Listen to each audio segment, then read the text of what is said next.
North America, everything that I was familiar with. By some accident that I'm eternally grateful for, I met someone in a Sinhala department. I recognize they're teaching Buddhism here too, but in a way that I never thought could be studied this way.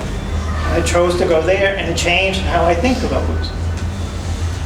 So it's still those institutional things, those conditions, those historical things that shape how we see things. Then once to say something about that, and it is complex, it's just one thing. Then to say, if I could change anything about those conditions, what would it be? Then the third, and this might not be possible, but to look around the room and to say, I can't redo history. I can't make the world the way I want it to be. But this person who's here might be able to help me to overcome the conditions. And so I know I've watched, like Jennifer talking to PB, as a way of kind of overcoming the conditions that people studying Tamil don't study Sinhala ever.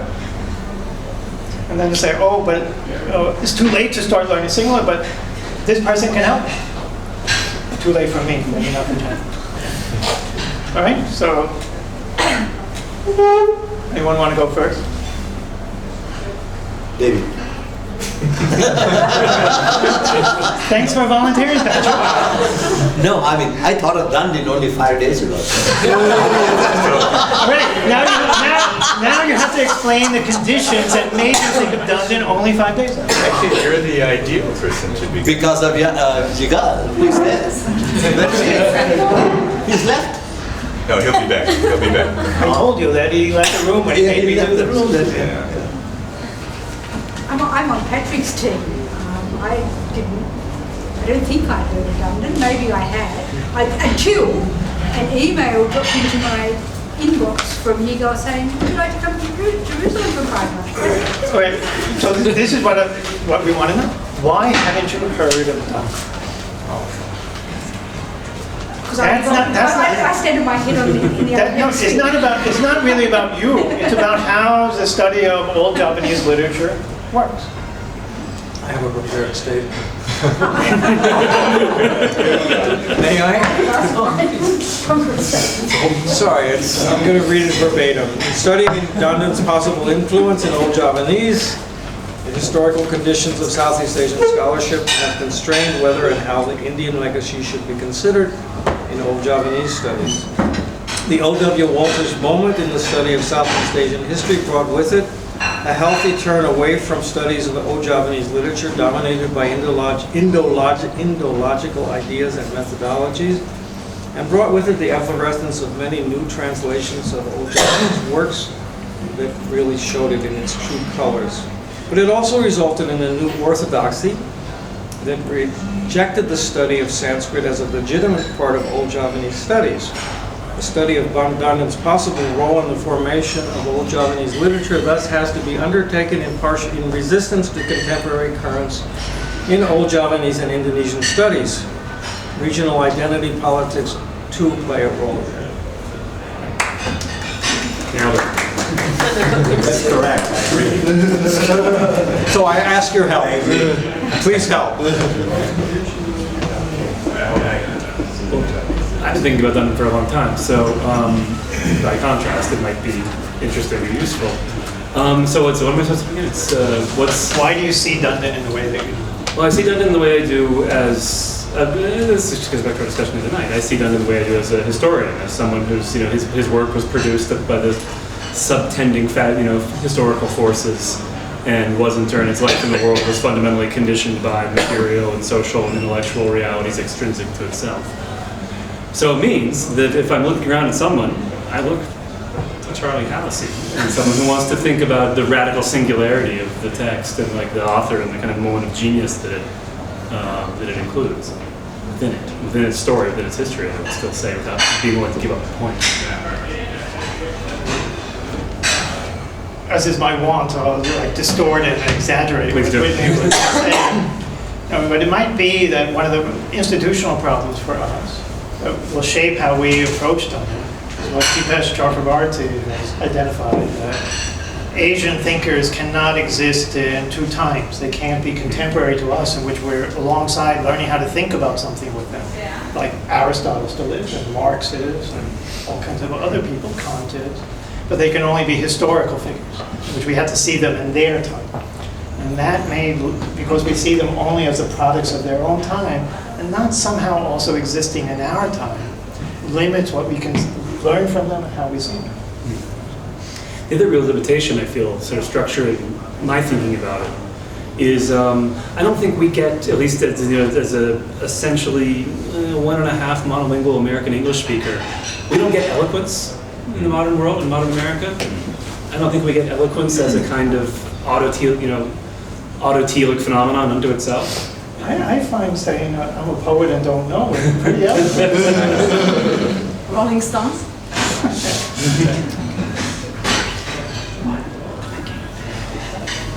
I have a confession I could make, which is that although I like Dandin, Wait, I just want to comment. Someone who is resistantly Jewish is now going to display guilt. It's not guilt.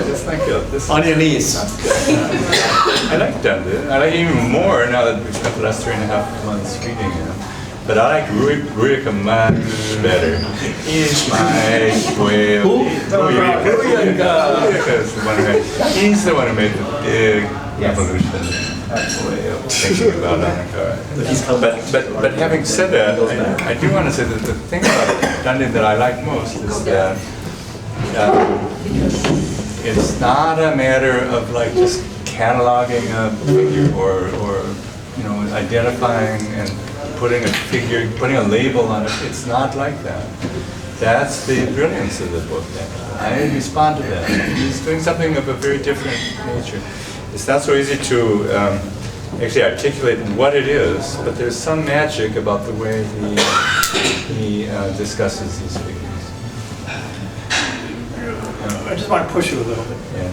I remember Victor last night, which was in some sense a story of Sisyphus pushing a rock uphill. Yeah. Why did he have the trouble that he did just trying to get to something? And you could say, I like Ruyaka better. That's a question I'm supposed to be able to answer. That's the conditions that made you and made him. Made his life the way that it was, and your life that you could say, oh, I like Ruyaka better, and he has to fight to like them. Is that true? You had to fight to like Dandin? Yeah. That's interesting. I don't know. So he told the story. Yeah.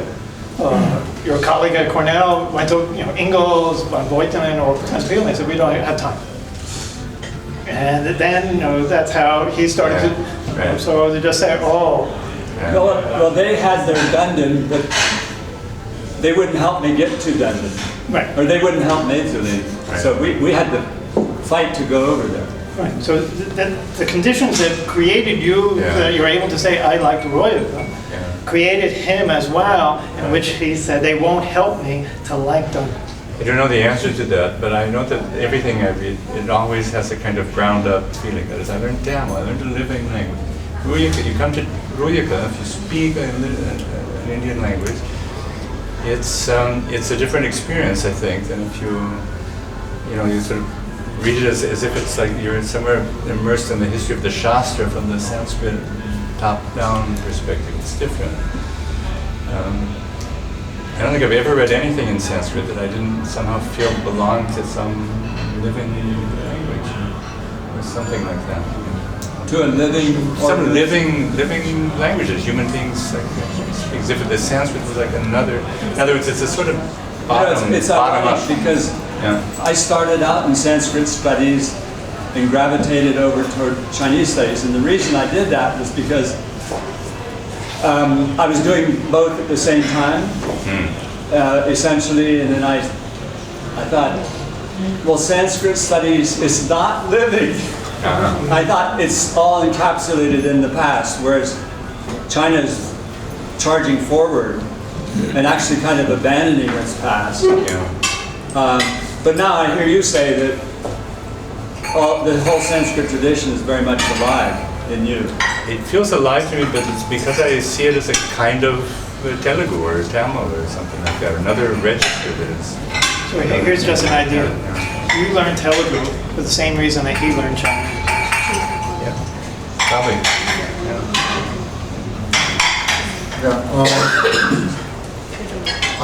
I'm conditioned to the Dandin legacy through the Kannada field and heritage, which is bipolar about Dandin, right? On the one hand, you have this amazing tradition with the Kavya Marga onward, and then you have this present time where no one can read old Kannada, right? And no one does old Kannada, and it's a myth. It's a myth, because when you go and you sit in Mysore or other places, you find people, and we see some things happen now.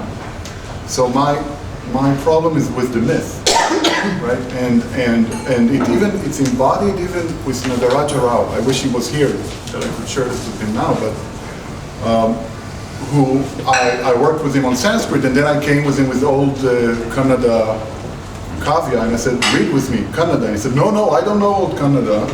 But then he quotes verses from the Kavya Margam in our sessions, very, very casually. But he's not, he doesn't know old Kannada. So there is something there to be kind of worked on, right? And move onward in a good way. And I will take the pen with me. Right? Well, that is halfway important. I'm the opposite. I got around. I claim to read something which I don't.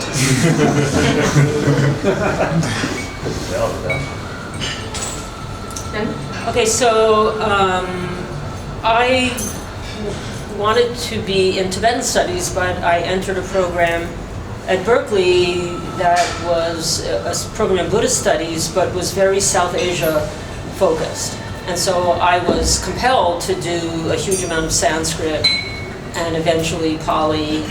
And so Dandin was part of what we were studying, but I was part of, I think, of a fledgling movement in the U.S. that wanted to do Tibetan studies away from South Asian studies, doing Tibetan studies on its own terms. So what I did in graduate school really predisposed me to be reading Sanskrit stuff. We read Kavya, I think we read the Kavya Darsha or part of it or whatever, but I was trying, and so then the other part of my background was studying Tibetan outside of academia, but with Tibetans, and I developed a kind of allergy to Indian-style poetics in Tibetan. And so I've always preferred, that's why this is my resistance to all of this, is I prefer that kind of Tibetan that's not influenced by Dandin. However, having come here, I found, just reading the Kavya Darsha was so interesting on theory of language that I've now gotten back into it, but that's a result of you guys.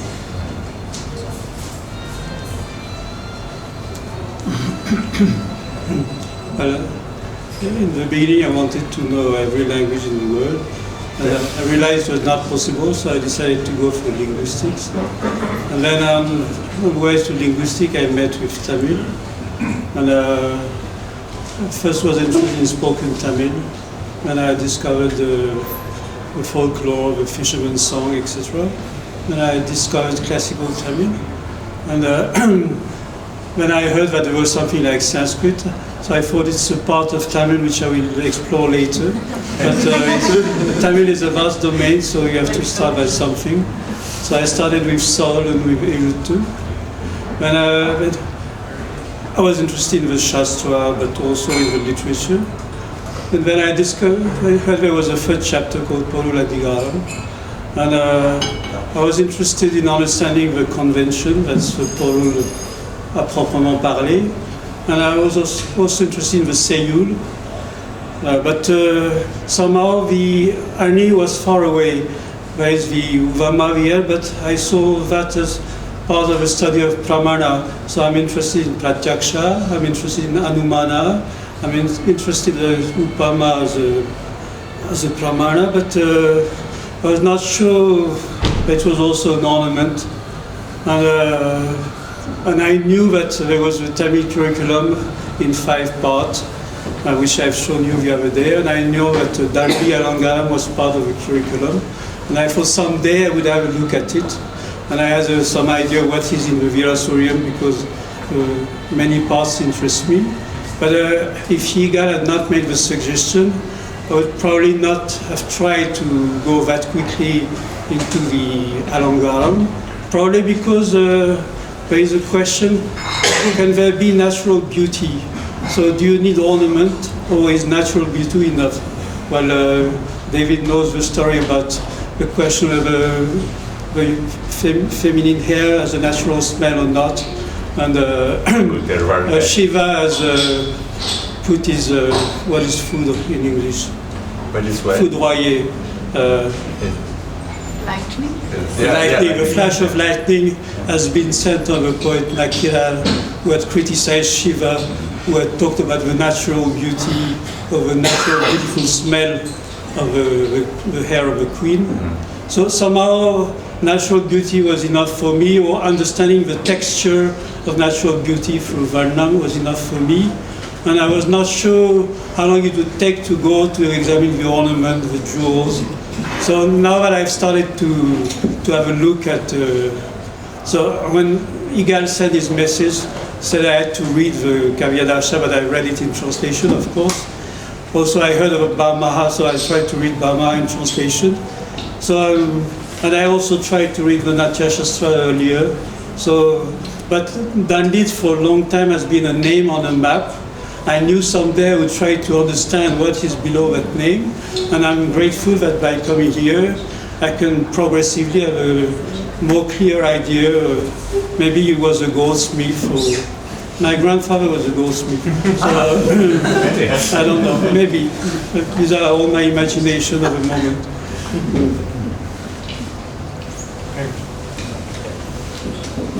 I'm not sure I'm answering your question. But Kavya Darsha is, I think, is never been so alive in Tibet these days. And these days you can find one day probably about over 1,000 students learning Kavya Darsha and make an example of Kavya Darsha every day. And I'm writing an article. I said, in the past several centuries, in my hometown, we sum up the poets number, probably no more than 50s. And today, we go looking for poets, one county, 500, no problem. All of them writing, mostly writing Kavya Darsha style. And the last century, in 80s, some group, some students, some intellectuals, the criticism of the Kavya Darsha is too old, too backward. Now we should give up. When they try to new style of the like free verse Western poems and Chinese poems, the style at some level changed, but still of the wording still Kavya Darsha. Inside still Kavya Darsha. That way we want to, some group want to read off, but Kavya Darsha already inside of you. You cannot read off. That's why still learning and still writing, and you can some change, but still Kavya Darsha is there. But like me, I don't understand what's Kavya Darsha, this word. Alamgara, I never heard, just Janet told me. On this gathering, you need to say Alamgara, I don't know what it is that. What Yamaka, whatever, I don't understand. But we are still in Kavya Darsha. We cannot step out from Kavya Darsha. Yeah, that's Tibetan style, Tibetan situation. Just to make a comment, bringing Janice said and what Pema just said, she said, oh, this is something that we want to attend to. Amy just said that the Kavya Darshan has never been so alive as it is now in Tibet. North American Tibetan studies, at least, maybe until recently, has been predisposed not to pay attention to that, wanting to see something else. So then to just say, well, those are conditions for us, to just say, well, this should be a problem for us. And we can only do it if we become more self-aware of how we are forming ourselves and how we're formed to go into the future, to hand on a better future. And so part of that is to just say, oh, how do we prepare ourselves to be adequate to studying a Tibet in which Kavya Darshan has never been more alive than it is today.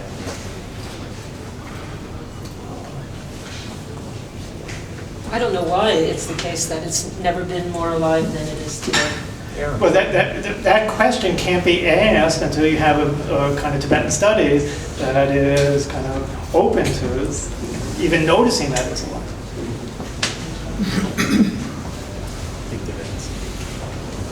Well, it's really interesting for me because I have multiple things that have kind of drawn me to whatever I'm doing now in interesting ways. And Jerusalem is a part of it. In 2005, there was a seminar here on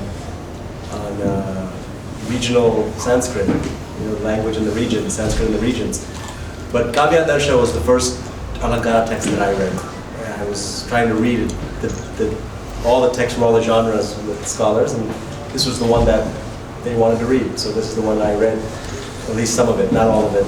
So but then that was sort of drifted away, and I was interested more in Kavya and other things, but I think something more personal probably led me also into studying and having a particular relationship with Sanskrit and the regions. Is that I grew up speaking a regional language in my house, and then I learned another one in school and college, and then Sanskrit always, in some ways, was, I think what David was saying, it always, I never really had any kind of the ideology of of what kind of language it is. It was just a language that that I struggled through like everybody else and learned, and it just felt like another world, like another world of a language.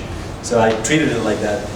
And then, of course, confronted with the reality of a kind of modern Indian consciousness about this kind of provinciality of linguistic worlds. Not sort of a kind of a nationalist, but this kind of you have Tamilatwa and Bengalitwa and Marathitwa and Hindi and Gujaratitwa. This attitude somehow the regions are disconnected from whatever Sanskrit was, and vice versa. And I always felt like that forget about the realities of modern India, but just the realities of what these cultures had. What actually is valuable to gather from these interactions across time. And that's something which I think is, certain kinds of projects that I've just been interested in, like learning about the Alankara Shastra in this interaction, Kavya in this interaction, grammar, whatever anthologies, anything in, sort of local isms, sort of local proverbs, that sort of thing. And you start seeing the interrelations of these worlds.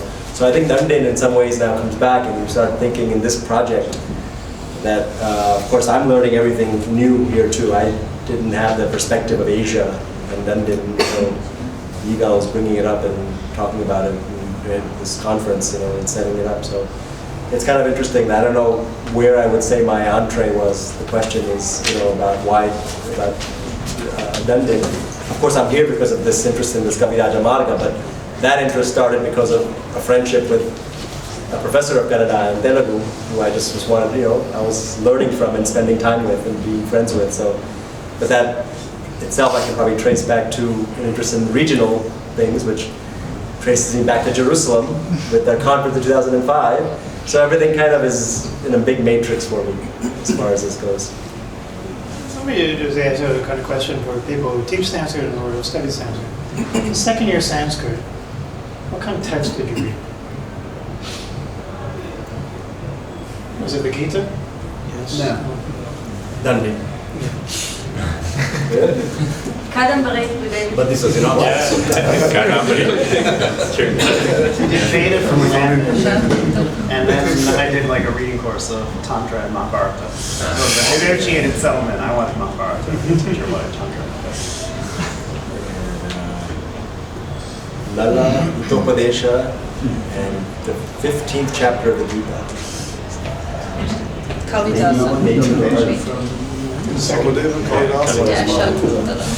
Yeah, we read the Upanishads was the very first thing. That was quite exciting. Then Ramayana. And then the next year, Gita and Mahabharata. S.T. Joshi and V. Raghavan. And the next year it was Ramayana. Dandin came in there somewhere. I think Dandin, maybe I can make my statement now. Because there's a lot of overlap with what Devin said, except that I've always been slower than he is. So Kavya was the first text on poetics that I ever read. I spent a lot of time reading that with Ingalls. I loved it. I wrote a translation. You did? I did. Where is it? Oh no. Yes. I haven't looked at that translation in almost 40 years, and I can't even remember whether we got into part 3. But what happened next was what David mentioned, which is that I liked Ruyuka a lot better. Just another conference here. So much more clear. That's not the end of the story. Just so much more clear-headed, and I had started out in math, and in a mathematical way, Ruyuka is just very satisfying. And Dandin seemed primitive to me in comparison. And to jump ahead in the story, quite a long time, what really made the difference was something that for me was a real turning point. I mean, it changed my life in all sorts of ways. And that was the 12-month workshop that David and Igal put together here. And we were here reading Kavya all week long, 12 months. Tom was there, Nagaraja Rao. And so, when I saw the assignment from Charlie, it seemed almost silly because it was so obvious that the sort of changes that opportunity made, they just loomed so much larger than anything else that it seemed odd to even contemplate the question. Because as a result of that experience, I read everything differently. I mean, it made me so much better at seeing things in a setting of history and of other languages and of other cultures. It also helped me become much better at reading things carefully. And part of that was that it made it much more difficult for me to think of anything as primitive without a lot of convincing. And so I went back and looked at Dandin in a new way. And the first thing that attracted me was just that his poetry was so skillful.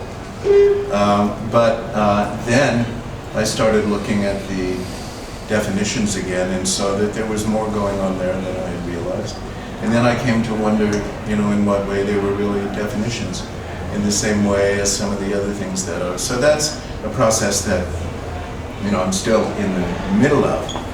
But it's just one of many things where my reading and my thinking about what to read was just completely transformed. Not only by that wonderful 12-month encounter, but by all the ones that have happened since then with this amazing support from the Institute and from the Academy and from the places that David and Igal have managed to extract it from. I keep telling them, I don't know why they never learn.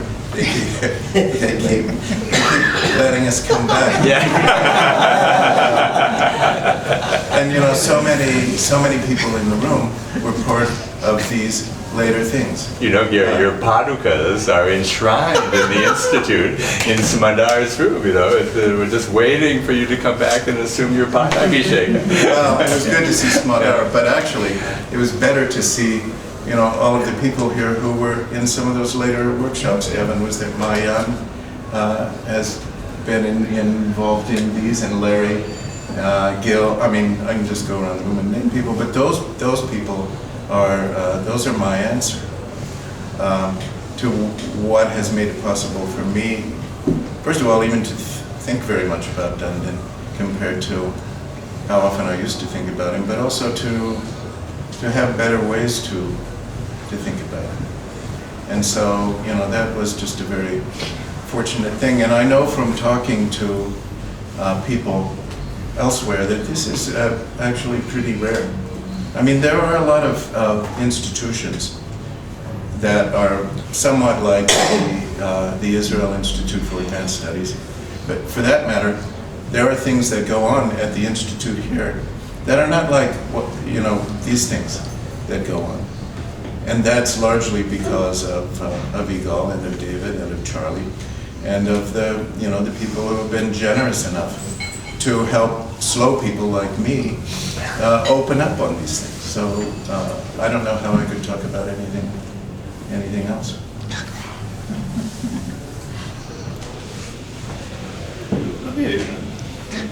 I don't want to take away from anything that Gary was saying towards Igal and David. But the question I have, you know, we had an excellent panel this afternoon on burn, in which one of the things we should say to all of the participants in it is that how many risks they took to do what they did. To kind of stand up in ways that were hard to do, probably harder than for many of us. You know, all of the work on the Subodh Lankara is a similar kind of riskiness. There's a reason for that. And if all the rest of us can't say, we understand the reason for that, then we have a problem. I remember when I had finished my dissertation in Sri Lanka and came back, I gave a talk in a professional meeting on something in Sinhala. Someone took me aside afterwards and said, it was pretty interesting, maybe even impressive, but no one's going to take you seriously at all unless you show you can do poem. And so that's why there's a translation of Terigata. I'm like trying to still prove that, oh yes, I don't do Sinhala because I can't do poem.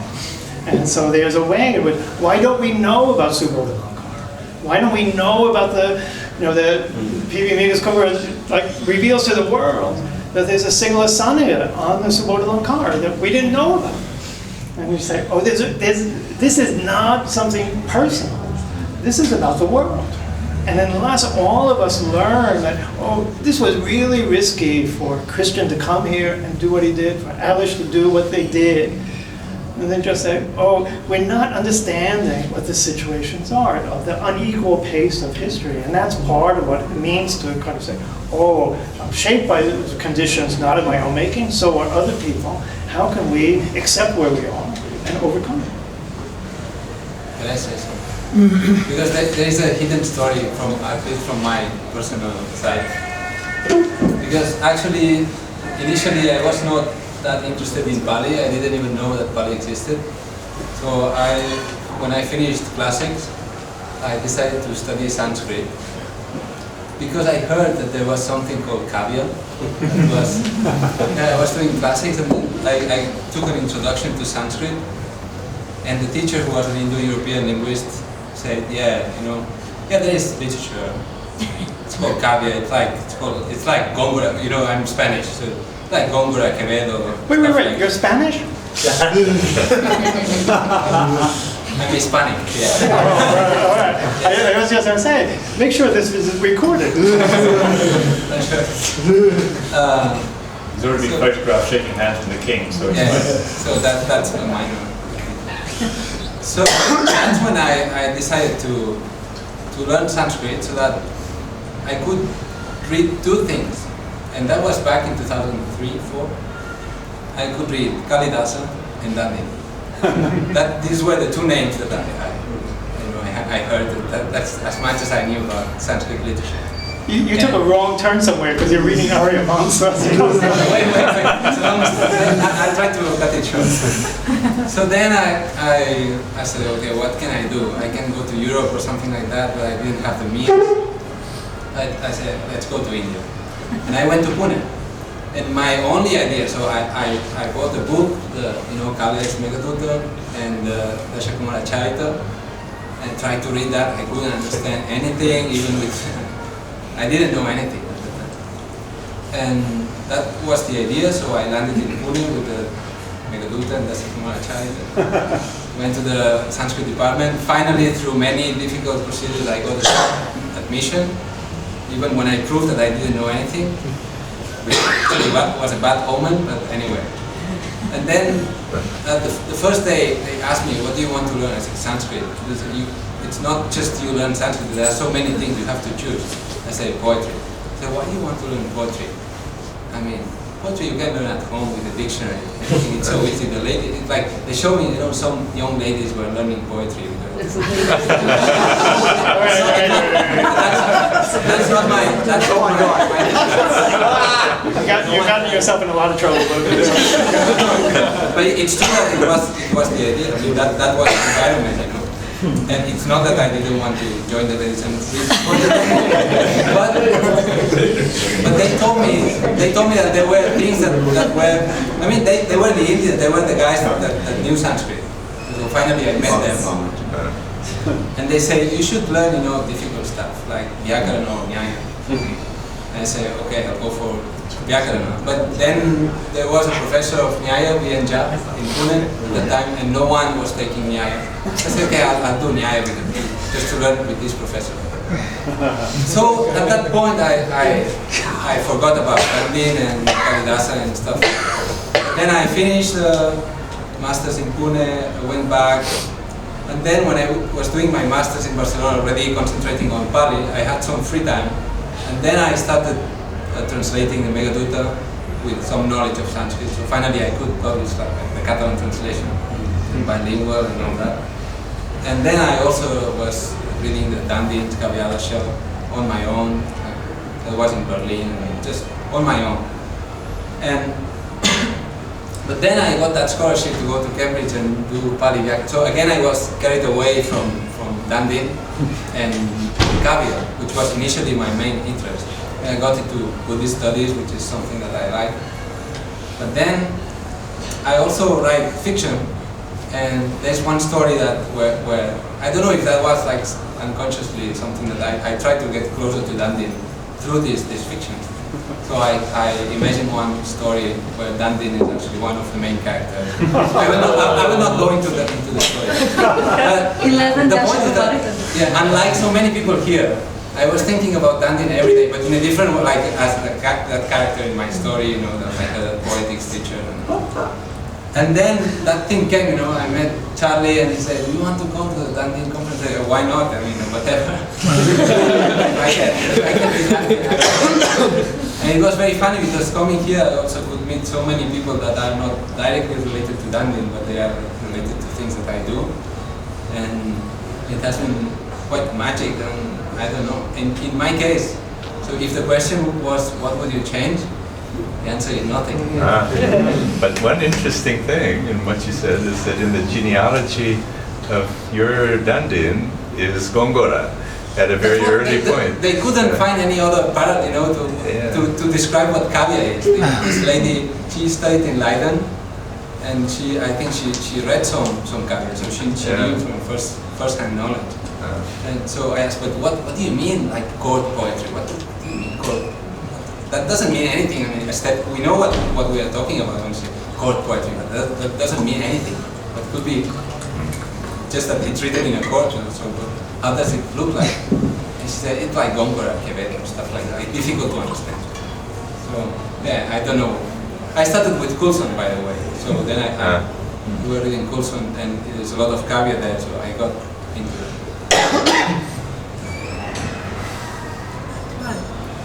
I've never learned Sanskrit. I don't actually have any Sanskrit except for the Sanskrit that comes to me through Old Javanese, and that means as soon as you get to anything grammatical in Sanskrit, you just pretend it's not there, and you've got the root word, and well, it doesn't only work for Sanskrit, but it works for similar, especially works for Kannada. I think there's a close connection.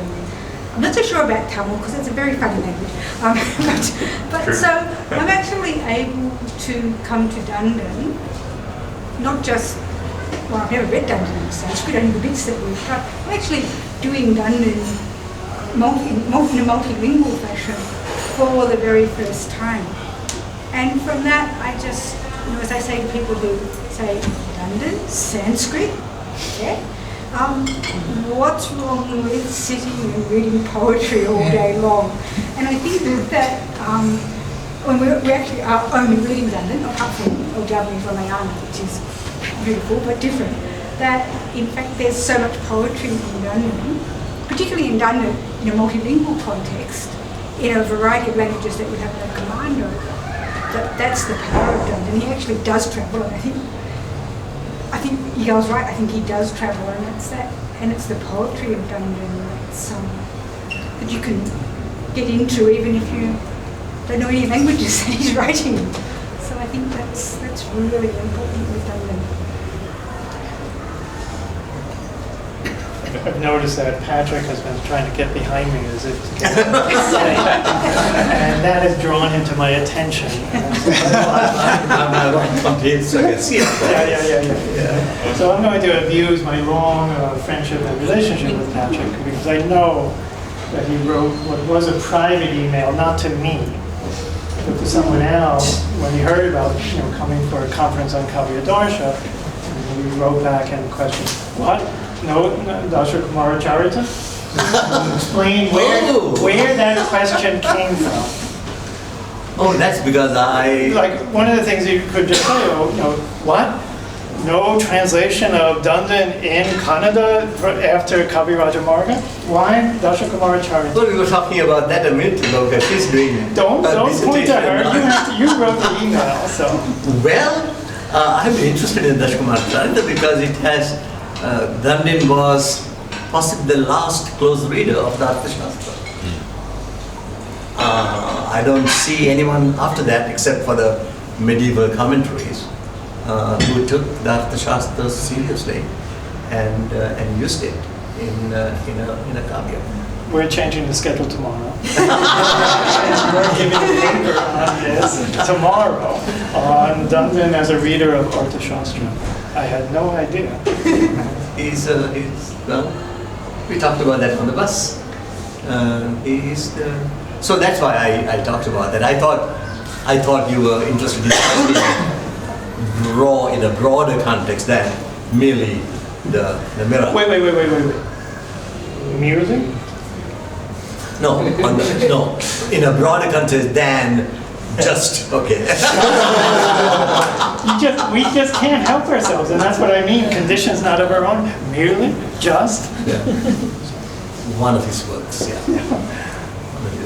No, I mean, I read Dandin, possibly in a second year Sanskrit, maybe the first quarter of the third year, I can't remember, in 1970, I think, at Oxford. And that was my first introduction to Dandin. And as was the wont those days, we just took up the book and started reading. There was no introduction, there was no placement. We didn't know who he was, when he lived, or anything like that. That was the pedagogy of those days. But we read it. We read that, and we read Mudra Rakshasa. So in a sense, I was quite interested because these were the two politically conscious poets of that period. One writing about the beginning of the Maurya Empire with Chanakya, and then talking about Arthashastra, and then in the Dashakumara Shastra. Anyway, it's my story. I'm going to suggest that we have dessert now, so we can be sure to go to bed early, so we're fresh and awake when we actually give this lecture in the morning. As a reader of Arthashastra. Thanks so much.